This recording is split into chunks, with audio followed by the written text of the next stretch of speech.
चक्रं सकिरीटकुण्डलं सपेतवस्त्रं सरधीर्भेक्षणं सारवक्षस्थलकौस्तुभश्रियं नमामि विष्णुं शिरसा चतुर्भुजम् अथ श्री विष्णु सहस्रनामस्तोत्रम् श्री परमात्मने नमः। ओम यस्य स्मरणमात्रेण जन्म संसारबन्धनात् विमुच्यते नमस्तस्मै विष्णवे प्रविष्णवे।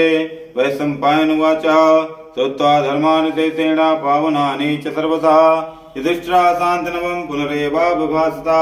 युधिष्ठिरुवाच किमेकं दैवतं लोके किं वाप्येकं परायणं सुवन्ताकं कमर्चन्ता प्राप्नुर्मानवासुवम् को धर्मः सर्वधर्माणां भवतः परमो मतः किं जपनमुच्यते जन्तुर्जन्म संसारबन्धनात्। भीष्मोवाच जगत्प्रभुं देवदेवमनन्तं पुरुषोत्तमं स्तुवन्नाम सहस्रेण पुरुषा सत्तोतिता तमेव चार्चयन् नित्यं भक्त्या पुरुषमाव्ययम् ध्यायन् स्तुवन् नमस्यश्च यजमानश्च मे वचा